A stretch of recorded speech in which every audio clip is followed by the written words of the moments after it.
Good evening, this is BBC Newsline. I'm Lindsay Telford. The headlines. The Deputy First Minister, Emma Little-Pengelly, says she won't be attending Catherine Connolly's Irish presidential inauguration. A woman is sentenced for causing the death of disgraced ex-Ireland rugby player David Tweed by careless driving. A warning that the executive faces tough decisions as Stormont ministers try to resolve public sector pay pressures. I've had to make some really tough decisions, and I think we're now at a point, and we had a very candid exchange at executive yesterday, where other ministers need to be willing to take similarly tough decisions, because otherwise they will plunge the entire executive into debt and into crisis. Derry and Strabane District Council approved plans to redevelop a controversial site in the Bogside for community use. And the scheme encouraging businesses to allow members of the public to use their toilets. Ireland prepared to face Japan in the first home autumn rugby international this November. We've all the latest from Dublin. And mild but murky would sum up our weather for today. It is going to turn brighter but a little cooler for Saturday. I'll have all the details coming up just before 7.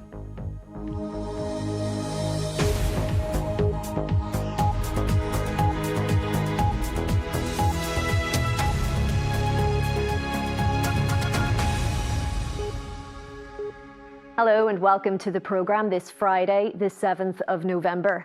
The Deputy First Minister has confirmed she won't be attending the inauguration of Catherine Connolly as President of Ireland next week. In a statement, Emma Little-Pengelly said it was not possible for her to go to the event because it coincides with Remembrance Day, when she has a number of other commitments. There had been a question mark over whether or not she would attend alongside First Minister Michelle O'Neill, who will be there, as our political correspondent Gareth Gordon reports. When President Higgins was inaugurated in 2011, the then DUP First Minister Peter Robinson was there, alongside the Deputy First Minister Martin McGuinness. Stormont was suspended for the next inauguration 7 years later, so the issue did not arise. Of course, during his second term, President Higgins angered Unionists by refusing to go to a church service marking the centenary of Northern Ireland in Armagh. Her successor, Catherine Connolly, elected with the support of Sinn Féin and others from the left, will be inaugurated on Tuesday. But after much speculation about the DUP Deputy First Minister Emma Little-Pengelly, we now know she will not be there. In a statement late this afternoon, she says it will not be possible for her to attend because of a number of other commitments in Belfast and Windsor. She says she is due to attend an act of remembrance at Stormont in the morning before travelling to Windsor Castle for a special reception to mark the 80th anniversary of Victory in Japan Day. She concludes by wishing Catherine Connolly well as she takes up office and says she hopes to speak to her personally in the coming days. Earlier, the Justice Minister was asked if the Deputy First Minister should attend the inauguration in Dublin. No one is going to suggest that Emma is suddenly a nationalist because she goes to the inauguration of the Irish president. It's a courtesy and it's a generosity that shows leadership, and I would personally think it would be good if she could go. But again, I think that's a debate that we can have in a measured and temperate way. We'll soon know if this statement from the Deputy First Minister has diffused what was threatening to be another potentially damaging row at Stormont. Gareth Gordon, BBC Newsline. A woman has received a suspended sentence for causing the death of the disgraced ex-Ireland international rugby player and former councillor David Tweed. The former politician died back in 2021 when his motorcycle was involved in a crash in Ballycastle. He had been jailed for child sex abuse charges, but his conviction was quashed over a technicality and he was released after 4 years. Some of his victims, including his daughters and stepdaughter, later spoke out about their abuse. Claire Graham was at court today. Anne Brighton from White Park Road in Ballycastle arriving at Antrim Crown Court today before being handed an 8-month suspended sentence for causing death by careless driving. In October 2021, she was travelling between Ballycastle and Bushmills. David Tweed was on a motorbike behind her. The court heard she went to overtake the car in front. She didn't see that Mr. Tweed was already overtaking her.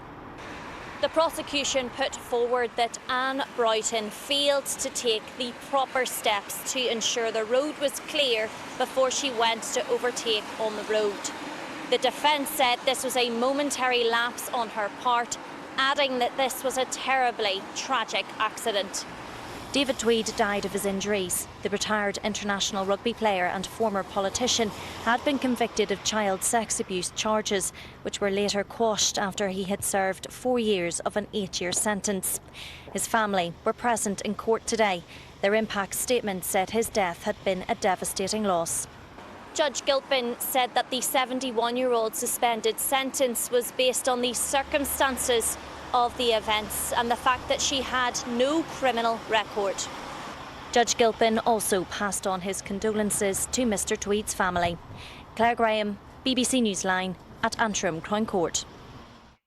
A County Down man has appeared in court in the Republic charged in connection with an alleged right-wing terror plot. 35-year-old Garrett Pollock from Kilhorn Green in Annalong is accused, along with another man, of having explosives. The court was told the explosives were seized by the PSNI and Gardaí in separate searches in County Down and County Laois. It's also alleged that a video was found featuring 4 masked men threatening attacks on targets, including a mosque. A 69-year-old man has died after being hit by a car in Magherafelt. It happened in the Grange Road area just before 6 o'clock last night. The road was closed for several hours after the incident, but has since reopened. One is never easy. There's always a lot of pain involved in that. But last night the news came through that another tragic accident had happened where a loved one has lost his life. I want to offer my sympathy to his family at this particular time. They will be grieving, and I can't imagine the pain that they are suffering just right now. The Justice Minister says the Stormont executive needs to be willing to make tough decisions, or it risks being plunged into debt and crisis. Naomi Long was speaking as ministers try to resolve public sector pay pressures. An offer was announced for health workers yesterday after the executive agreed a £100 million overspend. The chair of Stormont's Finance Committee says there needs to be better planning. Our political reporter Brendan Hughes has more. Stormont wants to avoid another winter like this, but will yesterday's pay offer for health workers be enough? Unions are hopeful. It is very welcome. Disappointing it has taken so long to get here, and very disappointing it's going to take another 12 weeks to get into pay packets. But do you know what? It is what it is, and it will hopefully take the potential of industrial action off the table. The offer on the table involves the health department breaking its budget by £100 million at a time when purse strings seem tight. In a paper to the executive seen by the BBC, potential pressures of more than £784 million were warned of by the Finance Minister, saying every department must play its part if we are to ensure public sector workers are paid appropriately, while avoiding the dire consequences that would accompany an overspend. So what could those consequences be? If Northern Ireland overspends its budget as a whole, then that amount is deducted from next year's budget. So that then becomes a big problem next year because there's less funding available. Police pay should be resolved by the end of the year, according to the Justice Minister, but that's meant holding back spending elsewhere. I've had to make some really tough decisions, things that I would ideally love to do.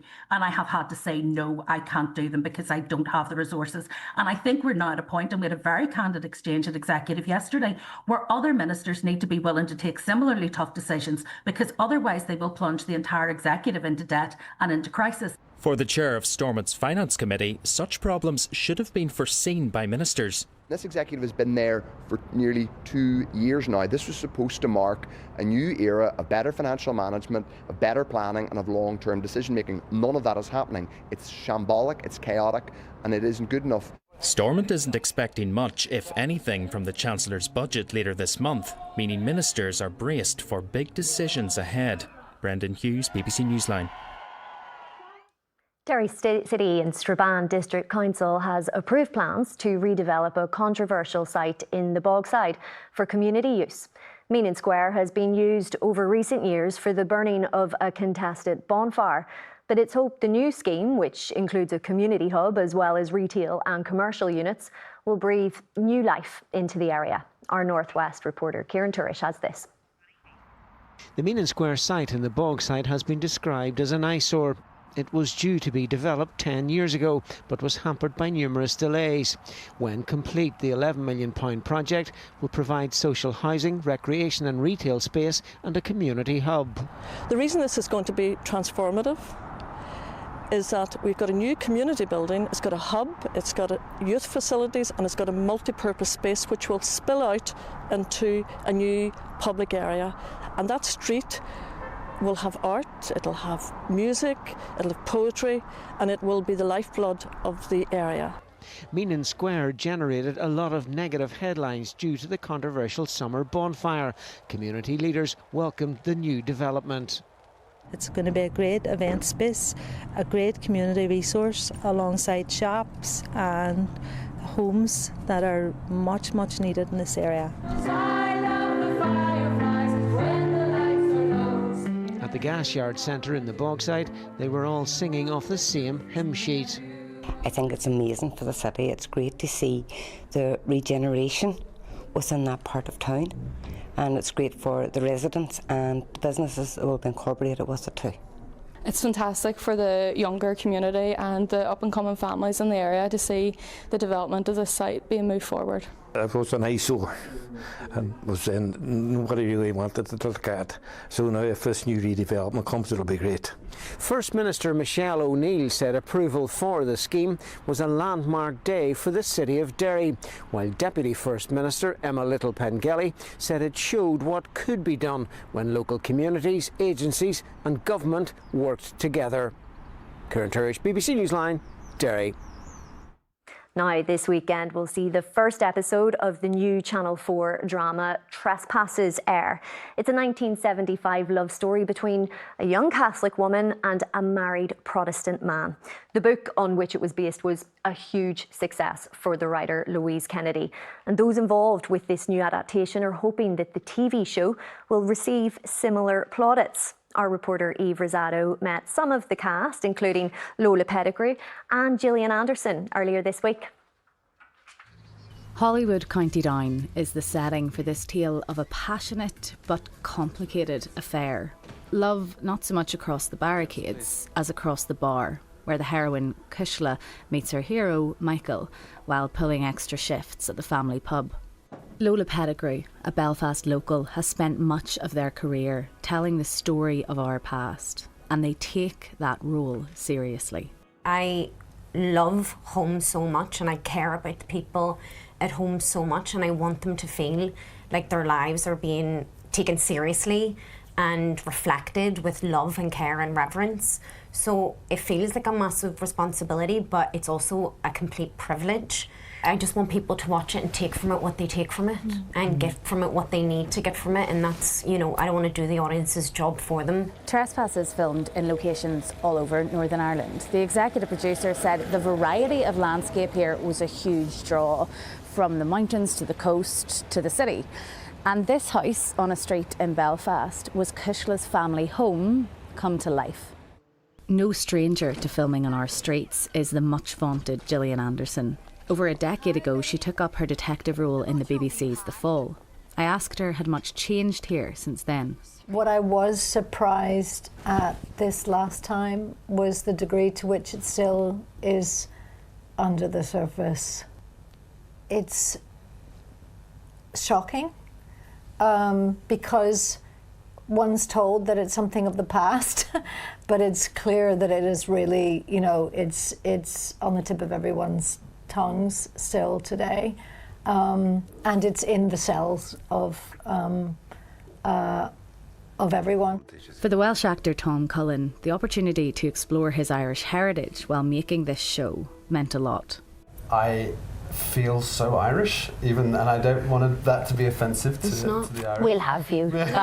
For me, the only prerequisite to being Irish is wanting to be Irish and feeling a connection to it, and I think the more people that want to feel connected to and express our Irish heritage is just all the better for us.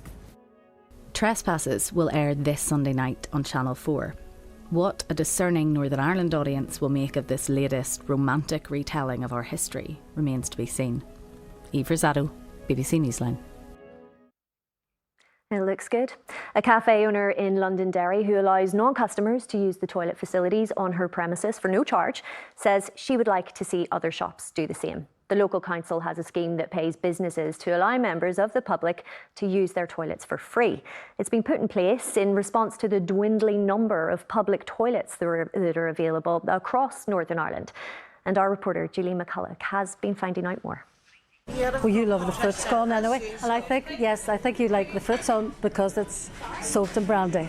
Patricia Mahan prides herself on her hospitality, but it doesn't just stop with her paying customers. Outside Patricia's coffee house is this little blue sign, which means you can walk straight in. You don't have to buy anything. You can bypass the till and go straight into the toilet. You know, a lot of times they say, sure, we're going to get a drink or something like that. And a lot of times they do that. But other times, you know, we just say, the toilet is there. I know, I just couldn't imagine not letting somebody use the toilet. Patricia says she doesn't do it for the money. The council gives her £300 a year, but she would encourage other businesses to take part. We want to be able to give people the opportunity that if they were going on a day out, they can plan their route in relation to people who are disabled, older people, young families, so that they know when they are out and about they will have access to public toilets and changing facilities. So far, 17 businesses have signed up. And although the scheme has been on the go since 2018, not everyone has heard of it. The what scheme? The community toilet scheme. You can go in there and use her toilet and not have to buy anything. But I've already done that, even though I didn't know what it was. Normally you're frowned upon if you ever went down somewhere. Because you know yourself, if you have to go, you have to go. More places should do that. Yeah. Especially in public places like the Quay. If you come into the ladies' toilets here. Raymond Marden from the British Toilet Association likes the community toilet scheme, but says you still need traditional public toilets like these. Usually it's a single toilet in the shop. They just can't cope with the numbers. You need toilets like this, which have got multiple cubicles, multiple urinals, and at least 2, if not 3, accessible units. Councils are under no legal obligation to provide public toilets, something Raymond would like to see change. In the last 10 years, it's estimated that Northern Ireland has lost around 15 facilities. Julie McCulloch, BBC Newsline. Time for sport now. Tomorrow, Ireland have a first home autumn rugby international of the year. Stephen Watson's here to tell us all about it. Yes, thanks very much. With the flush at the very end there, hopefully the sport's a bit better than that. Yes, Ireland hoping to bounce back from defeat to New Zealand in Chicago last weekend. Japan, the opposition, Lindsay, tomorrow. The first of 3 test matches at the Aviva Stadium over the next couple of weeks, with Australia and South Africa to come. Japan, coached by Eddie Jones, who was formerly in charge of England, will offer a very different challenge to the All Blacks. Gavin Andrews reports from Dublin. The players loosened up this lunchtime with a determined look in their eyes. After a rough start to the autumn, Ireland are searching for a spark. New Zealand and Chicago, it's a fixture that you look out from months prior to it, so the kind of high of being in a new place, the uniqueness of that, the low of defeat, travelling back. So trying to get everyone on the same page and excited about our first home game here and about what we can do. There's been some positives over the last year or two. We've had some big wins and some big performances, but probably been inconsistent, probably not quite at where we want to be operating. And there's recognition of that. There's recognition of a bit of a reset at the minute, and there's no lack of belief or doubt in our potential and in what we can do. It's just about getting out and getting out of our own way and delivering on it. So that's been a focus of this week, of bringing the best of ourselves, and hopefully it'll be an upward trajectory from here as well. Well, hoping to halt that progress is a Japan side led by one of the great characters in the game. Over 30 years at the top, Eddie Jones has seen it all, and the former Australia and England head coach has been welcomed to Dublin this week with open arms, much to his surprise. It's a lot different coming back as Japan coach rather than England coach, you know. And everyone's, how are you? Had a good week. Looking forward to the game on Saturday. So maybe the Rose makes a difference, mate. It's amazing what Ireland have done. When I first took over the Wallabies in the early 2000s, you come on the European tour, and Ireland was one of the easiest games. You know, you could almost put a tick next to it. And in that period of time, now they've been top 4 in the world, you know, number 1 in the world. Yeah, and I think again Andy's in that position where he's trying to bring young guys through, and he sees this game as an opportunity to bring young guys through. And sometimes that can work really well, and sometimes it can misfire. We want to really open the game up, you know. Obviously Ireland will have, you know, will want to take that away from us. So, but I think we can get there. So the pressure's off then for Eddie Jones and Japan. For Ireland, back at the Aviva for the first time since March, this is a chance to build some much needed momentum ahead of bigger tests to come. Gavin Andrews, BBC Newsline, Dublin. Yeah, it should be a good game. Live commentary on BBC Sounds. Now to golf, and for the second day in a row, Rory McIlroy shot a 4-under par round of 68 in Abu Dhabi at the HSBC Championship. Here's the best of his round with birdies on the first 2 holes and 5 in total on the front 9. It was looking like it might be a much better day for the world number 2 from Hollywood. But despite creating a lot of opportunities, he couldn't make up any more ground, so ended the day lying 6 shots behind the leaders heading into the weekend. Fellow Irishman Shane Lowry is in 6th place on 11 under. Tom McKibben, level par. Now, football, Martin O'Neill suffered his first defeat since returning to Celtic as interim manager last night. This night is a special one for Gaelic games, with the All-Star Award ceremony being held at the RDS in Dublin. It will include the prestigious Footballer of the Year award, which will be won. Dublin, and as the bow tie will give away, it's one of the glitziest nights of the year on the GAA calendar. Now, during the week, the hurling All-Stars were revealed, but tonight 7 this evening. But the big prize is Hurling Player of the Year and Football Player of the Year. The shortlist for the Football Player of the Year is 3. Michael Murphy from Donegal, who made his return to inter-county football in 2025. There are 2 Kerry players, however, going for the top prize, Joe O'Connor and, of course, the favourite, David Clifford. Now, many are suggesting he is the greatest player of all time, and it would be a big surprise if he didn't walk away with Player of the Year. As ever, all the details as they are announced on the BBC Sport website later this evening. It's also a big weekend in the Club Championship because it's reached the quarter-final stage. And Mark Sidebottom looks ahead to an intriguing meeting at the weekend of the champions of Down and Tyrone. Tried, trusted and tested, Kilcoo, Down champions for a 7th consecutive season, enter this provincial campaign as many neutrals favourites. Lochmacrory, on the other hand, are very new to it all. We've never been here before, but we were never in a county final, or we were never in a county semi-final until this year either. So, knowing the group of players we have, we'll take it in our stride. We're certainly not get carried away with ourselves. Like, we know we're coming up against an unbelievable outfit in Kilcoo. I think it's just there. I think it is the truth. They probably are the most experienced team in it, and you can't hide away from that there. But it's not something that comes into conversations. It's not something that we would talk about.